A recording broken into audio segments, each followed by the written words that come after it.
Del Evangelio según San Juan. Jesús dijo a sus discípulos: Yo soy la verdadera vid y mi Padre es el viñador. Él corta todos mis sarmientos que no dan fruto. Al que da fruto, lo poda para que dé más todavía. Ustedes ya están limpios por la palabra que yo les anuncié. Permanezcan en mí, como yo permanezco en ustedes.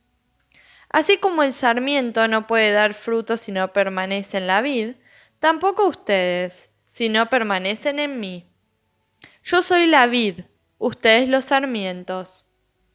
El que permanece en mí, y yo en él, da mucho fruto, porque separados de mí, nada pueden hacer. Pero el que no permanece en mí, es como el sarmiento que se tira y se seca. Después se recoge, se arroja al fuego y arde. Si ustedes permanecen en mí y mis palabras permanecen en ustedes, pidan lo que quieran y lo obtendrán. La gloria de mi Padre consiste en que ustedes den fruto abundante, y así sean mis discípulos. Hola amigos y amigas, extra ecclesiam nulla salus. Fuera de la iglesia no hay salvación. Esta célebre frase, esta declaración pronunciada en el siglo III por Cipriano, obispo de Cartago, ha sido ciertamente muy mal interpretada. Sería un error querer identificar el reino de Dios, que es el contenido de la predicación de Jesús, con la institución de la Iglesia Católica. El reino de Dios trasciende las estructuras de la Iglesia. Por lo tanto, si nos preguntamos quiénes son los que pertenecen y quiénes son los que no pertenecen a Cristo, la respuesta no pasa por el campo de lo sagrado, sino por el amor al hombre. Practicante no equivale a estar inserto en el cuerpo de Cristo.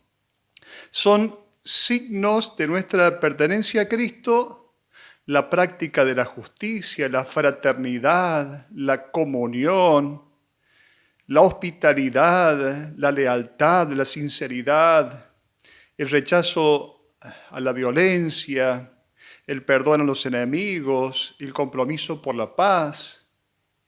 Todo esto es manifestación de que realmente somos de Cristo. Vamos al Evangelio de hoy, que es una presentación de la identidad de Jesús como la vid y nosotros como los sarmientos. Toda familia hebrea plantaba junto a su casa la parra, una parra que le daba sombra durante el verano, que era largo, y además daba preciosos racimos de uvas que luego se usaban para comer, también para hacer las uvas pasas, y lo que sobraba, por supuesto, se hacía también un buen vino. La tierra de Canaán es una tierra caracterizada no solo porque tiene leche y miel, sino también por los higos, la planta de higo, los olivos y las uvas. Caracterizan la fecundidad de la tierra de Canaán. Lo vemos en el libro de los Números, en el capítulo 13, cuando los hebreos mandan espías para ver esta tierra, vuelven con inmensos racimos de uva. En el templo de Jerusalén era llamativo ver en el ingreso al santuario uvas de oro que cubrían toda la pared. Se pensaba que esos eran los frutos que Dios estaba esperando, que eran los cánticos de alabanza, el incienso, los sacrificios, pero en realidad Dios estaba interesado en otros frutos. Por eso en el capítulo 5 del profeta Isaías, en este canto de amor, en este poema La viña es el pueblo de Israel, ya lo sabemos. Allí justamente se denota que el pueblo de Dios no ha dado los frutos que Dios esperaba. Por lo tanto, es una vid falsa. Y por eso Jesús va a decir, yo soy la vid verdadera. Porque esta vid falsa ha desilusionado al Señor. Por eso entonces es entendible que Jesús se presente como la vid verdadera. A partir de esta vieja cepa y estéril que es Israel, Dios hizo germinar en el día de la Pascua un retoño nuevo, genuino. Cristo, Él es la vid verdadera. El evangelista Juan no trae parábolas, ya lo sabemos. En su lugar tiene imágenes, metáforas que sirven para una autopresentación de Jesús. Con la imagen de la vid y los sarmientos se revela entonces el secreto del obrar cristiano. Cuando Jesús dice, sin mí nada pueden hacer, no es una amenaza. Esta palabra es una luz que nos dice que no se puede llevar adelante un obrar cristiano solo a partir de nosotros mismos. Las obras, los frutos, son expresión de nuestra unión con Jesús, de quien nos viene la savia del Espíritu. Dice Juan en su primera carta, en el capítulo 3, hijos míos, no amemos solamente con la lengua y de palabra, sino con obras y de verdad. Las uvas, el vino, en la Biblia lo sabemos, son el símbolo de la alegría. Por eso decimos que Dios no quiere otros frutos, sino los corazones alegres, corazones humanos alegres. Las buenas obras son signo de un mundo nuevo, un mundo feliz. Esto es finalmente el proyecto de Dios. Jesús es la vid y los discípulos que forman los sarmientos son parte de Él. Y es de ellos que el Padre espera estos frutos deliciosos que son la justicia, la rectitud, el amor. Por eso Él va a actuar de jardinero, de viñador. Los poda, la poda y corta aquellas ramas que no sirven. Esta tarea de purificación de parte del Padre es realmente una circuncisión del corazón. Estos dos trabajos que realiza aquel que cuida la viña, los viñedos, el viñador, eran realizados en diferentes estaciones del año. Podar las ramas, estas ramas inútiles, se realiza en invierno, y luego cortar algunos brotes débiles durante el año, durante el verano, para que los brotes buenos tengan más fuerza. Claro que la interpretación más inmediata de estas imágenes puede conducirnos a la tristeza. Dice el texto, el que no permanece en mí es como el sarmiento que se tira y se seca. Después se recoge, se arroja al fuego y arde. Puede que esto nos deje una sensación fea de tristeza. Sería una interpretación engañosa y contradictoria con esta predilección de Dios por los más débiles, pensar que se refiere a personas concretas. Podar y cortar no son imágenes de represalias, sino de premura, de cuidado de Dios en favor de todo hombre y de cada discípulo suyo. Nadie es inmune, todo el mundo tiene una necesidad constante de purificación y no hay ningún rincón de nuestra vida que no deba ser iluminado por esta palabra, que es la palabra de Jesús. Es necesario dejar que Dios nos ayude a cortar con ciertas cosas que en nuestra vida simplemente molestan, están de más, nos quitan energía, nos quitan tiempo, nos quitan vida. ¿Acaso no se necesita un corte real cuando nos atrapan las redes sociales y ocupamos quién sabe cuánto tiempo en banalidades?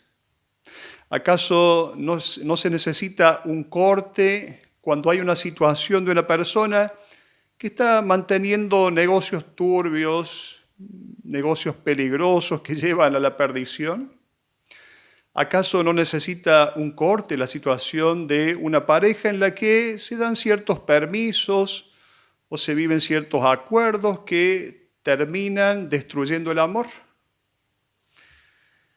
Se cuenta que una vez un hombre tomador bebía bebía vodka con agua, otro día whisky con agua, otro día vino con agua, hasta que al final, dándose cuenta del mal que se estaba ocasionando, decidió cambiar de vida, dejó de ponerle agua a sus bebidas.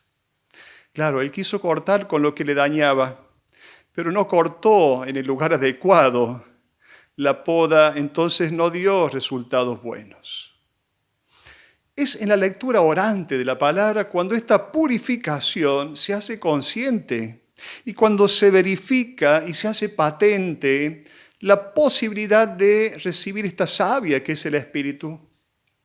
Sin embargo, el trabajo de purificación y de vivificación interior es realizado en todo momento en la vida de un discípulo de Jesús. Y Dios se vale de miles de mediaciones, circunstancias, personas a las cuales le llamamos realmente ángeles para que todo esto suceda. Jesús va a decir en el Evangelio, ustedes ya están limpios por la palabra que les he anunciado. No es una declaración de inocencia de los discípulos, sino la indicación del instrumento del cual el Padre se sirve para podar. Es justamente esta palabra, limpios por la palabra que Él nos ha anunciado. A veces cuando realizamos un bautismo decimos, el niño queda limpio de toda mancha de pecado original. En realidad el sacramento, que es signo, que es gesto, que es celebración, sin la palabra, que es la proclamación, un sacramento no garantiza de por sí mágicamente la limpieza. Es la palabra la que nos limpia. En la última cena Jesús dice a sus discípulos, ustedes están limpios, aunque no todos, se refería a Judas. Confrontarse con la persona de Jesús y su palabra constituye entonces una continua y necesaria poda, porque la palabra de Dios es viva y eficaz y más cortante que espada de dos filos.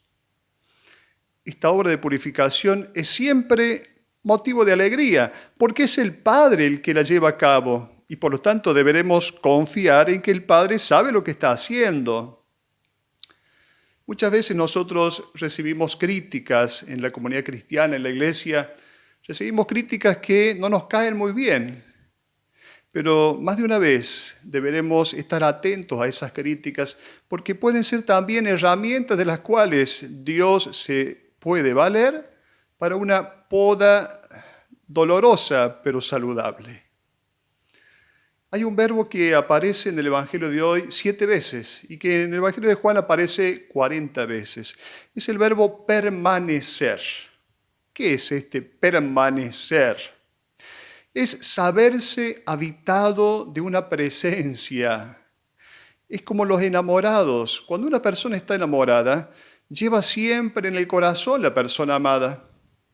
Cualquier cosa le hace pensar en ella. La persona amada habita en él, la lleva siempre consigo. Jesús va a decir, permanezcan en mí como yo permanezco en ustedes. Si de verdad estamos inmersos en Él, unidos a Él como los sarmientos a la vid, entonces viviremos atentos a Él cada instante, cultivando sus sueños, cultivando sus opciones. Finalmente, ¿para quién se producen estos frutos? Para la gloria del Padre, responde el último versículo del pasaje del Evangelio de hoy, para la gloria del Padre. Claro, pero Dios no espera aplausos y elogios. Su gloria consiste en la manifestación y efusión de su amor a toda la humanidad. Ya lo decía San Ireneo de León en el siglo II de nuestra era cristiana, decía, la gloria de Dios es el hombre viviente. La vid no produce uva para sí misma, sino para los demás. El cristiano no produce obras de amor para sí mismo, sino para los demás. Su única recompensa es la alegría de ver feliz al hermano. Lo sabemos, la manera para ser feliz es hacer a otro feliz. Hasta la próxima.